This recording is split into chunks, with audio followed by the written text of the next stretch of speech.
सरकार मुसलमानों की दरगाहों को बुलडोजर से तोड़ रही है, कब्रिस्तानों को उखाड़ रही है। समाजवादी पार्टी और उसके मुखिया मुसलमानों पे हो रहे किसी भी जुल्म पे मुंह खोलने को तैयार नहीं है। एमआईएम वाले सिर्फ प्रेस कॉन्फ्रेंस करके और एसी रूम में बैठ के पॉलिटिक्स करना चाहते हैं, जो गलत है।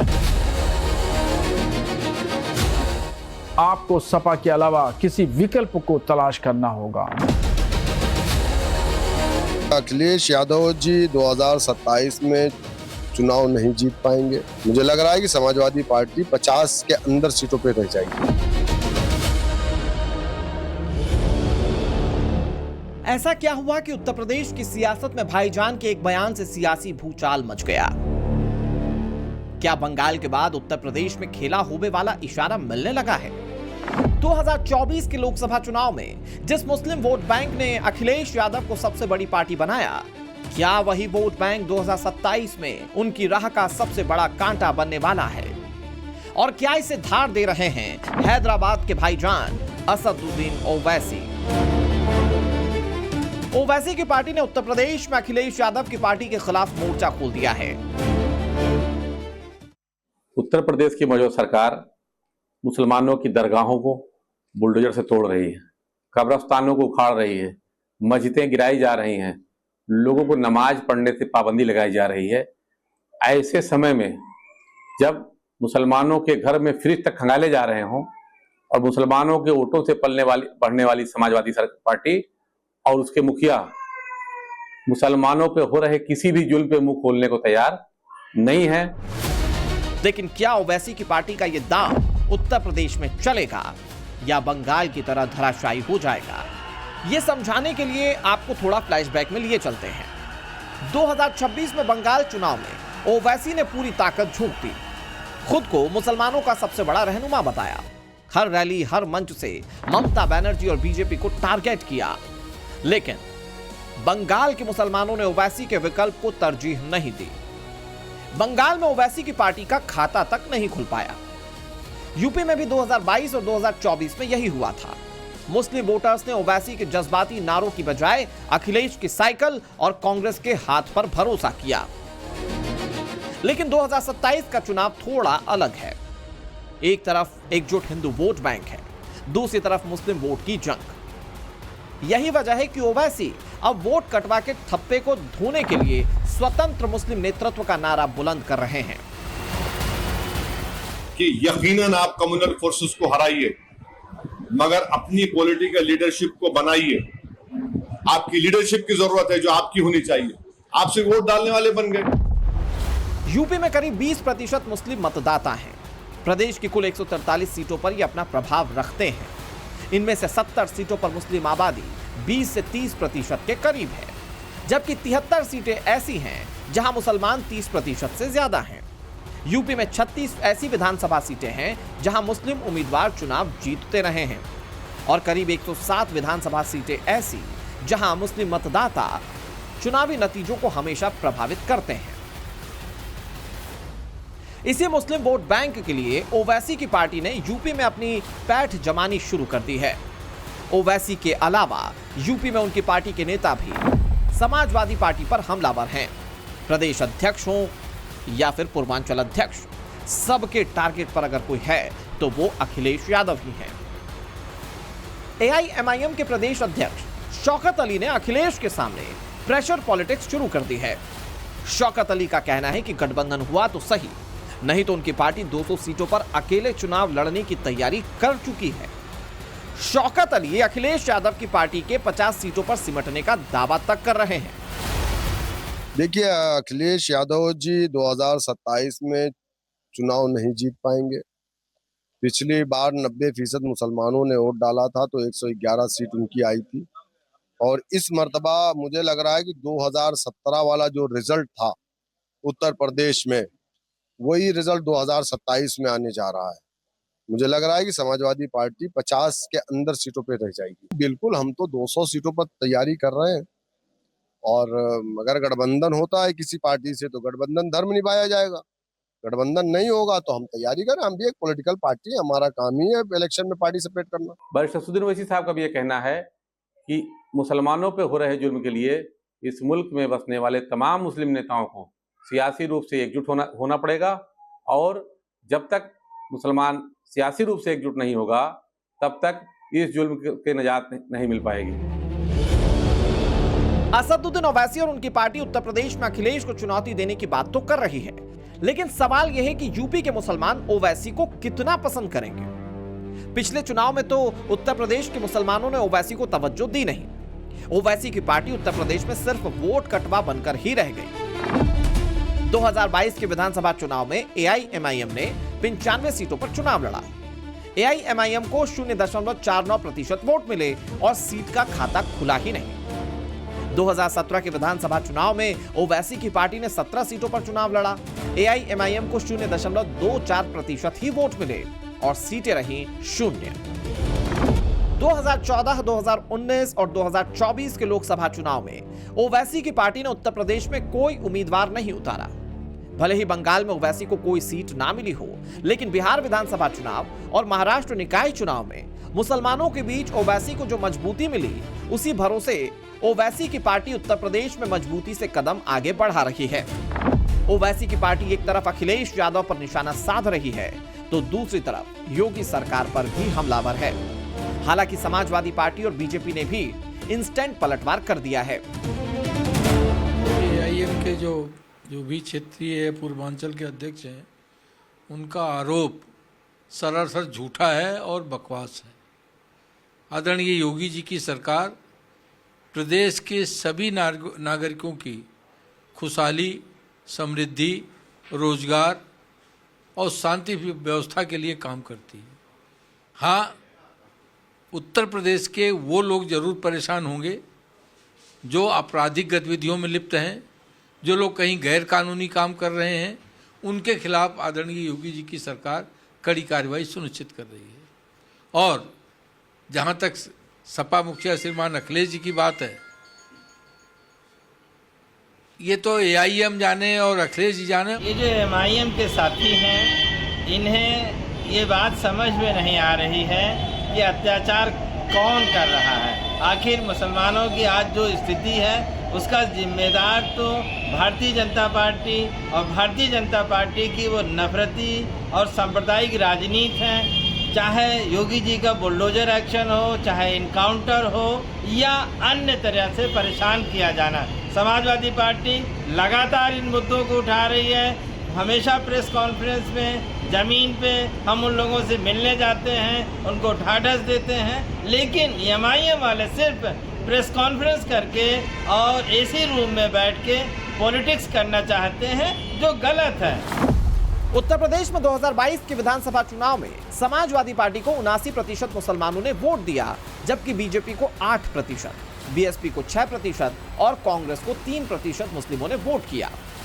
2017 के चुनाव में कांग्रेस और समाजवादी पार्टी का गठबंधन था। तब समाजवादी पार्टी को 46%, कांग्रेस को 19%, बीएसपी को भी 19% और बीजेपी को मात्र 6% मुसलमानों ने वोट दिया। 2024 के लोकसभा चुनाव में समाजवादी पार्टी और कांग्रेस गठबंधन को 92% मुसलमानों ने एक मुश्त वोट दिया। नतीजा ये हुआ कि 80 लोकसभा सीट वाले उत्तर प्रदेश में समाजवादी पार्टी और कांग्रेस गठबंधन को 43 सीटें मिली।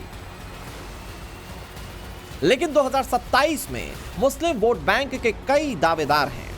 समाजवादी पार्टी इसे अपना कोर वोट बैंक समझती है, कांग्रेस इस पर अपना हक जताती रही है, तो ओवैसी स्ट्रॉन्ग लीडरशिप की बात कर मुसलमानों के बीच अपनी पैठ बनाने में लगे हैं। अखिलेश के लिए चुनौती वो मौलाना भी हैं जो सीधे सीधे उत्तर प्रदेश में मुसलमानों से अखिलेश का विकल्प खोजने की अपील कर रहे हैं। अखिलेश का विकल्प बनने के लिए ओवैसी की पार्टी के टारगेट पर भगवा भी है। ओवैसी के नेता मुसलमान वोट बैंक को खुश करने के लिए भगवा को टारगेट कर रहे हैं और विवादित बयान तक दे रहे हैं। एआईएमआईएम के अमरोहा जिला अध्यक्ष साजिद अली चौधरी का यह बयान सुनिए। भगवा आतंकवाद इतना बढ़ चुका है आज की तारीख में कि आप देखिए, वो जगह जगह जो है वो गीदड़ की शक्ल में क्या नाम इकट्ठे होकर के आते हैं और वहां शिकार करने का काम करते हैं, जो है नाहक और बेगुनाह लोगों को पीटने का, मारने का काम करते हैं। सरकार फेल है और ये जो देश प्रेमी लोग हैं, जो देशभक्त लोग हैं, उनको ये समझना चाहिए कि हमें क्या करना है, सोच समझ के फैसला लेना चाहिए। अखिलेश यादव के सामने चुनौतियों का पहाड़ है। अगर मुस्लिम वोट बैंक बढ़ गया तो अखिलेश की राह आसान नहीं होगी। वैसे भी बंगाल के नतीजों के बाद अखिलेश की टेंशन और बढ़ गई है। अखिलेश यादव के लिए सीधा सीधा चैलेंज ये है कि मुसलमान वोट बैंक को अपने पाले में रखें और हिंदू वोट को भी ना छिटकने दें। यही वजह है कि मुस्लिम वोट बैंक साधने के अलावा अखिलेश पीडीए का विस्तार और सॉफ्ट हिंदुत्व का कार्ड खेल रहे हैं। दूसरी तरफ बीजेपी अब सिर्फ हिंदू वोटों की बात नहीं करती। पार्टी की नजर उन पसमानदा मुसलमानों पर भी है जिन्हें सरकारी योजनाएं, राशन, आवास और आयुष्मान का सीधा फायदा मिला है। ऐसे में सवाल ये कि अब की बार उत्तर प्रदेश का मुसलमान किसके साथ जाएगा? क्या वोट सिर्फ बीजेपी को रोकने के लिए होगा या अपनी हिस्सेदारी मांगने के लिए? क्या एआईएमआईएम सिर्फ वोट कटवा पार्टी बनकर रह जाएगी या पश्चिमी उत्तर प्रदेश में कोई बड़ा खेला कर देगी? अगर कांग्रेस और मजबूत हुई तो क्या समाजवादी पार्टी का बेस खिसकेगा? सबसे बड़ा सवाल यह है कि 2027 में मुसलमान धर्म देखकर वोट करेगा या फिर विकास देखकर? अखिलेश यादव के लिए यह चुनाव सिर्फ सत्ता की लड़ाई नहीं है, बल्कि अपने सबसे भरोसेमंद किले को बचाने की जंग है। अहम सवाल यह है कि क्या 2027 में वो वैसी उत्तर प्रदेश में खेला कर पाएंगे या बंगाल की तरह हाथ खाली ही रह जाएंगे? ब्यूरो रिपोर्ट, टाइम्स नाउ, नव भारत। खबरों में आगे बढ़ते हैं। ईरान युद्ध और जियोपॉलिटिकल अनिश्चितता के दौर में दो अहम बैठकों पर दुनिया की निगाहें टिकी हुई हैं। पहली अहम बैठक चल रही है दिल्ली में ब्रिक्स देशों के विदेश मंत्रियों की, और दूसरी बैठक बीजिंग में ट्रंप और जिनपिंग के बीच हुई। क्या इन बैठकों से कुछ बड़ी पिक्चर बनती हुई दिख रही, खासकर ईरान युद्ध और ऑयल क्राइसिस के माहौल के बीच में? आखिर इन बैठकों से मुनीर शाहबाज की हवाइयां क्यों उड़ गई और क्यों पीएम मोदी के नए टूर प्लान ने मुनीर के साथ ही ट्रंप की टेंशन को बढ़ा दिया है? इन तमाम सवालों का जवाब इस रिपोर्ट में।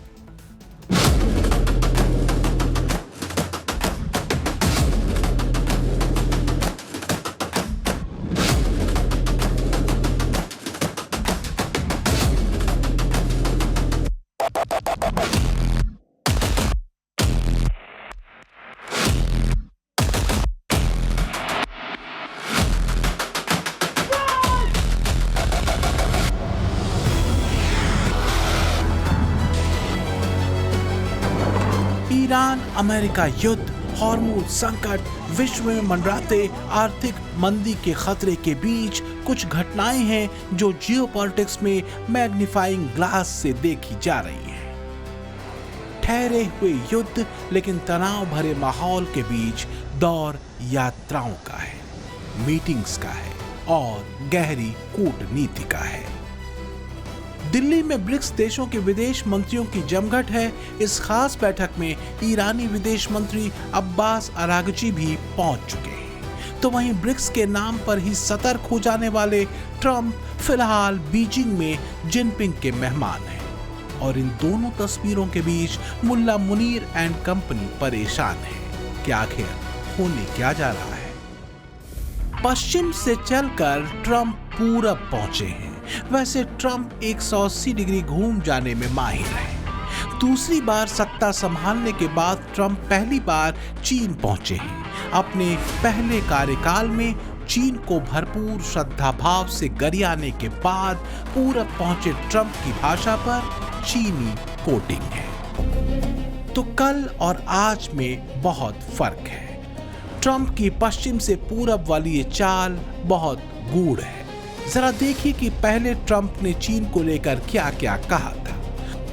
2020 में ट्रंप ने संयुक्त राष्ट्र में चीन पर आरोप लगाया था कि उसने कोरोना वायरस को दुनिया में फैलने दिया। इसके बाद ट्रंप ने चीन पर अमेरिकी नौकरियां छीनने, बौद्धिक संपदा चोरी करने और व्यापार घाटा बढ़ाने का भी आरोप लगाया। मई 2020 में ट्रंप ने कहा कि वो जिनपिंग से बात नहीं करना चाहते और अमेरिका चीन से रिश्ते तोड़ने पर भी विचार कर रहा है। तो वहीं ट्रंप प्रशासन ने चीन पर शिनजियांग में उइगर मुसलमानों के दमन, फोर्स्ड लेबर और धार्मिक उत्पीड़न के आरोप भी लगाए थे। अब वही ट्रंप जिनपिंग की चापलूसी में लगे हैं। जियो पॉलिटिक्स में कोई स्थायी दोस्त या दुश्मन नहीं होता, लेकिन ये वही ट्रंप हैं जिनको पिछले साल सितंबर महीने में एससीओ में हुई पीएम मोदी, पुतिन और जिनपिंग की मुलाकात चुभ गई थी। मोदी, पुतिन, जिनपिंग की इन तस्वीरों को देखकर ट्रंप ने सोशल मीडिया ट्रुथ पर एक पोस्ट डाली थी जिसमें उन्होंने लिखा था, ऐसा लगता है कि हमने भारत और रूस को चीन के सबसे गहरे और अंधकारमय प्रभाव में खो दिया है। वो दोनों साथ मिलकर लंबा और समृद्ध भविष्य बिताएं। तो आज ट्रंप क्या चीन के गहरे और अंधकारमय प्रभाव के बीच बैठे हैं? कुछ एक्सपर्ट कहते हैं कि ट्रंप गहरी मूर्छा में रहते हैं और उनके ज्यादातर बयान और उनके फैसले इसी मूर्छा में लिए गए होते हैं। अब ये नहीं कह सकते कि बीजिंग पहुंचे ट्रंप अभी मूर्छा में हैं या बीजिंग से निकलकर वो जागेंगे, लेकिन दिल्ली में एक बड़ी अहम बैठक उनकी मूर्छा तोड़ सकती है। ब्रिक्स देशों के विदेश मंत्रियों की बैठक। ईरान के विदेश मंत्री अब्बास अरागची भी ब्रिक्स की बैठक में शामिल होने के लिए दिल्ली पहुंचे हैं, मिनाप 168 नाम के खास विमान में बैठकर, जो ईरान अमेरिका संघर्ष में मिनाप में मारे गए 168 स्कूली बच्चों की याद में एक प्रतीकात्मक संदेश भी है। ब्रिक्स के मंच से अरागची ने एक बार फिर एक स्पष्ट संदेश ट्रंप तक पहुंचा दिया है। ईरान अपनी शर्तों पर डटा है और 1 इंच भी पीछे हटने को तैयार नहीं। ईरान के ऐसे अडिग रवैये ने पूरी दुनिया में ट्रंप की फजीहत करा रखी है। पहले टैरिफ धौंस और अब ईरान युद्ध, यानी एक के बाद एक तैयार किए गए अपने ही संकट में ट्रंप खुद फंस चुके हैं। अमेरिका में उनकी साख अमेरिका की इकोनॉमी की तरह ही गिरती दिख रही है। इतना ही नहीं, ईरान युद्ध से पीछा छुड़ाने और अपनी इज्जत बचाने के लिए ट्रंप यूरोप के कई देशों से मदद भी मांग चुके हैं, लेकिन हाल ये है कि अनैतिक वॉर में मदद से ट्रंप को फ्रांस मना कर चुका है, ब्रिटेन मना कर चुका है, इटली ने भी उन्हें नजरअंदाज कर दिया, स्पेन तो एकदम ही नाराज है और नॉर्वे भाव ही नहीं दे रहा। तो क्या ट्रंप की आखिरी उम्मीद अब चीन से है? चीन के सामने खुद को दुनिया का सबसे सच्चा आदमी बताकर क्या ट्रंप गिड़गिड़ाने वाली हैसियत में पहुंच चुके हैं? क्योंकि ट्रंप प्रशासन के हालात ये हैं कि अब उनकी ही पार्टी के सेनेटर उनके कई फैसलों पर सवाल उठा रहे हैं। उनमें से एक फैसला है पाकिस्तान और मुनीर पर भरोसा करना। कुल मिलाकर अमेरिका में भी मुनीर और उसकी गद्दारी को लेकर चर्चे खूब हैं। बिचौलिए का स्वांग रचकर अपने स्वार्थ को सिद्ध करने में लगे मुनीर के चेहरे से नकाब हटना शुरू हो चुका है। जिस मुनीर को ट्रंप अपना फेवरेट बताते नहीं थकते, उसी मुनीर को लेकर अमेरिका के भीतर डबल क्रॉस करने की बातें हो रही हैं। लेकिन मुनीर के दुर्भाग्य से पाकिस्तान के भीतर भी मुनीर की गद्दारी के चर्चे अलग पैमाने पर हैं। यानी मुनीर के लिए लानत मलानत दोनों तरफ से है, दोनों तरफ है आग बराबर लगी हुई। उधर ट्रंप चीन के प्रेम में आग का दरिया भी पार करने के मूड में दिख रहे हैं। बस सारी कोशिश ये है कि जिनपिंग लपक कर कारोबारी डील कर भर लें। फिलहाल तो ट्रंप की चीनी भरी जुबान के बदले में शी जिनपिंग ने भी बड़ी बातें कही हैं। लेकिन खास बात यह है कि जिस तरह के प्रशंसा के गीत ट्रंप ने जिनपिंग के लिए गाए हैं, शी जिनपिंग ने ऐसा कुछ भी नहीं किया। जिनपिंग ने सीधी सपाट बात रखी। जिस वक्त जिनपिंग ट्रंप को टेंपल ऑफ हेवन घुमा रहे थे, लगभग उसी वक्त बीजिंग से करीब 8000 किलोमीटर दूर दिल्ली में ब्रिक्स देशों के विदेश मंत्री इकट्ठा हुए थे। 2 दिवसीय ब्रिक्स विदेश मंत्रियों की बैठक में भाग लेने आए देशों के विदेश मंत्रियों से प्रधानमंत्री नरेंद्र मोदी ने मुलाकात की। ब्रिक्स देशों के विदेश मंत्रियों का स्वागत करते हुए विदेश मंत्री एस जयशंकर ने बैठक का एजेंडा स्पष्ट किया। चलिए बात अगली स्टोरी की करते हैं। एक दो नहीं, तकरीबन 300 लोगों की रिबेलियन फौज खड़ी कर ली गई। टारगेट लॉक किए जा चुके थे। अब वो तो शुक्र है कि देश की जांच एजेंसीज ने पाकिस्तान की खुफिया एजेंसी का प्लान समय रहते समझ लिया, नहीं तो बड़ी तबाही हो सकती थी। सीरियल धमाकों से लेकर सीरियल किलिंग तक ये सब कुछ हो सकता था। हैरानी इस बात की है कि इस पूरे मॉड्यूल का जो शख्स हैंडलर था वो कोई और नहीं है बल्कि पाकिस्तान का गैंगस्टर शहजाद भट्टी। हैरान हो जाएंगे आप ये जानकर कि कभी लॉरेंस का जिगरी रहा भट्टी किस तरह से भारत में अपना नेटवर्क फैला चुका था। पूरी कहानी क्या है आपको समझाते हैं हमारी इस रिपोर्ट में। है तो ये पुरानी तस्वीर, लेकिन इस वीडियो को दिखाने की वजह बिल्कुल नई है। फोन पर अंडरवर्ल्ड का डॉन लॉरेंस बिश्नोई है जो फिलहाल साबरमती जेल में बंद है, लेकिन लॉरेंस से जो बात कर रहा है वो पाकिस्तान का गैंगस्टर शहजाद भट्टी है। कभी लॉरेंस का जिगरी दोस्त हुआ करता था, लेकिन अब जानी दुश्मन बन चुका है। क्यों, उसकी वजह बाद में बताएंगे। फिलहाल ये जान लीजिए कि शहजाद भट्टी आज की तारीख में भारत के लिए बड़ा खतरा बनता जा रहा है। ऐसा समझ लीजिए कि ये धीरे धीरे हिंदुस्तान के लिए अंडरवर्ल्ड डॉन दाऊद इब्राहिम बनता जा रहा है। जैसे पाकिस्तान के कराची में बैठकर दाऊद हिंदुस्तान के खिलाफ आतंकी गतिविधियों को अंजाम देता था, अब वही काम ये शहजाद भट्टी कर रहा है, वो भी पाकिस्तान की खुफिया एजेंसी ISI के इशारों पर। बताया जा रहा है कि आजकल ISI का बड़ा चहेता बना हुआ है शहजाद भट्टी। दरअसल शहजाद भट्टी की अगर हम बात करें तो लगातार भारत के खिलाफ नापाक साजिश रचने की वो कवायद कर रहा है और सोशल मीडिया के जरिए वो भारत में युवाओं को भड़काने की कवायद कर रहा है। एक रिक्रूटमेंट सेल चला रहा है जिसको बाकायदा ISI जो है वो प्रायोजित कर रही है। 6 मई को पंजाब के जालंधर में BSF हेडक्वार्टर के पास एक एक्टिवा स्कूटी में जोरदार धमाका हुआ था। 28 अप्रैल को पंजाब के पटियाला में शंभू अंबाला रेल पटरी के पास विस्फोट हुआ था। हैरानी की बात यह कि इन घटनाओं में जिन संदिग्धों को गिरफ्तार किया गया वो बाहर के नहीं बल्कि हिंदुस्तान के नागरिक थे। जैसे जालंधर धमाके में यूपी के रहने वाले अनिल शर्मा को पंजाब पुलिस ने गिरफ्तार किया, वैसे ही पटियाला ट्रैक ब्लास्ट में तरनतारन का रहने वाला जगरूप सिंह मारा गया और इस मामले में पुलिस ने पंजाब के ही 4 लोगों को गिरफ्तार किया। हमने हाल फिलहाल की 2 घटनाओं का जिक्र किया, लेकिन बीते कई दिनों से देश भर में ऐसी कई घटनाएं सामने आई जिनमें रैकी से लेकर कैमरे लगाने और पाकिस्तान में बैठे हैंडलर को लाइव वीडियो भेजने वाली गैंग गिरफ्त में आई। दरअसल इन सब घटनाओं के तार एक सिरे से जुड़ रहे हैं और वो सिरा है पाकिस्तान और पाकिस्तान की खुफिया एजेंसी ISI के इशारे पर काम करने वाले हैंडलर, जिनमें पाकिस्तान का गैंगस्टर शहजाद भट्टी बड़ा रोल प्ले कर रहा है। यही वजह है कि पाकिस्तान ISI प्रायोजित गैंगस्टर शहजाद भट्टी के मॉड्यूल के खिलाफ भारत भर में रेड्स चल रही हैं। बीती रात ही शहजाद भट्टी के नेक्सस पर ताबड़तोड़ कार्रवाई हुई है। मध्य प्रदेश, यूपी, राजस्थान, हरियाणा, पंजाब, दिल्ली समेत देश के कई राज्यों में 300 से ज्यादा संदिग्धों को राउंड अप किया गया है। पंजाब में पाकिस्तान बॉर्डर से सटे इलाकों से 40 से ज्यादा संदिग्धों को, तो वहीं हरियाणा STF ने पूरे हरियाणा से 90 लड़कों को राउंड अप किया है। इसके अलावा राजस्थान, मध्य प्रदेश, महाराष्ट्र से कई संदिग्ध पकड़े गए हैं। देश की राजधानी दिल्ली में 20 से ज्यादा लड़कों को दिल्ली पुलिस ने राउंड अप किया है। पाकिस्तान ISI प्रायोजित गैंगस्टर शहजाद भट्टी मॉड्यूल के खिलाफ सुरक्षा एजेंसियों की बड़ी कार्रवाई। सुरक्षा एजेंसियों ने करीब 300 से ज्यादा लड़कों को राउंड अप किया है और लगातार इस पूरे मामले में कार्रवाई की जा रही है।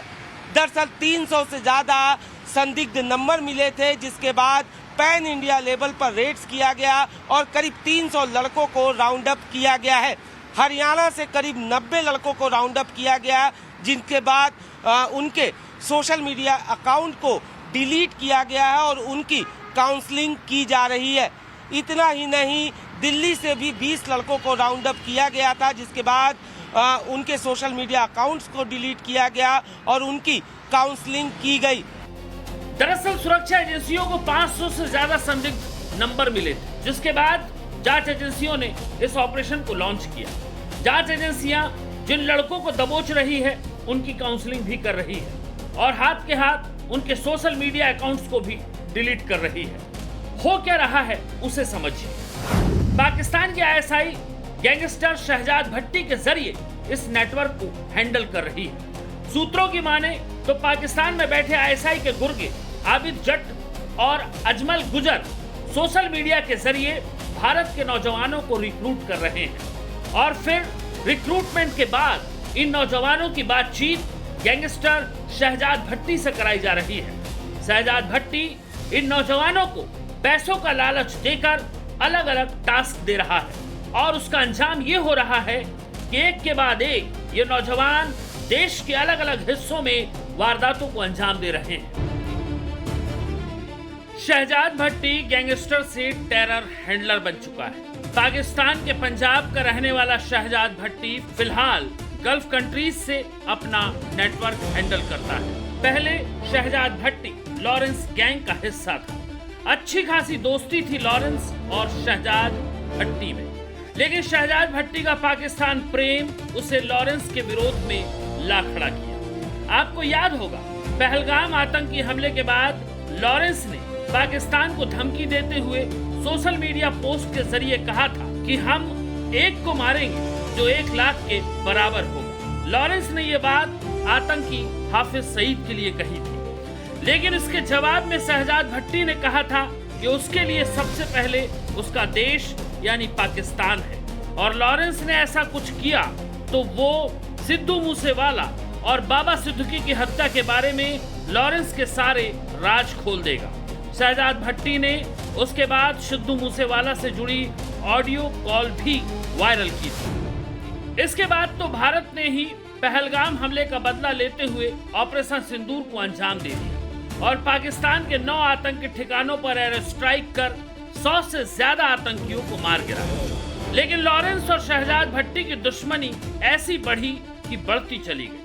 अब दोनों गुटों में गैंगवार चलता है। लॉरेंस बिश्नोई गैंग ने इसी साल फरवरी में शहजाद भट्टी पर पुर्तगाल में हमले की जिम्मेदारी ली थी। लॉरेंस गैंग के रणदीप मलिक और अमेरिका में रहने वाले अनिल पंडित की तरफ से सोशल मीडिया पोस्ट में लिखा गया कि जय महाकाल, जय श्री राम, सत श्री अकाल, राम राम सभी भाइयों। ये हमला शहजाद भट्टी पर मैंने, रणदीप मलिक और अनिल पांडे ने करवाया है। जो देश के खिलाफ या लॉरेंस भाई के खिलाफ बोलेगा उसकी सांसें बंद कर देंगे। दुनिया के किसी कोने में छुपेगा तो भी नहीं बचेगा। लेकिन अंडरवर्ल्ड में आपसी गैंगवार तक तो बात ठीक थी। दिक्कत तब हो गई जब भट्टी पाकिस्तान परस्ती में हिंदुस्तान के खिलाफ आतंकी साजिश रचने लगा, वो भी आईएसआई के साथ मिलकर। अभी 5 दिन पहले ही ऑपरेशन गैंग बस्ट 2 में दिल्ली पुलिस ने बड़ा एक्शन किया और 48 घंटे में 481 बदमाश गिरफ्तार किए। इस पूरे ऑपरेशन के लिए करीब 1000 पुलिस टीमें बनाई गई थी। अभियान शुरू होने से पहले 483 एडवांस टारगेट चिन्हित किए गए थे, जिनमें शूटर्स, हथियार सप्लायर और गैंग से जुड़े अपराधी शामिल थे। खास बात ये कि इस अभियान में पाकिस्तानी आईएसआई एजेंट और गैंगस्टर शहजाद भट्टी गिरोह से जुड़े 6 हमलावरों को भी गिरफ्तार किया गया, जिनके पास से भारी मात्रा में अवैध हथियार भी बरामद किए गए। स्पेशल सेल को इनपुट मिला था कि पाकिस्तान स्थित गैंगस्टर शहजाद भट्टी और कई आईएसआई प्रॉक्सी भारत में मौजूद सहयोगियों के साथ मिलकर दिल्ली एनसीआर और आसपास के क्षेत्रों में ग्रेनेड हमले और टारगेट किलिंग की साजिश रच रहे हैं।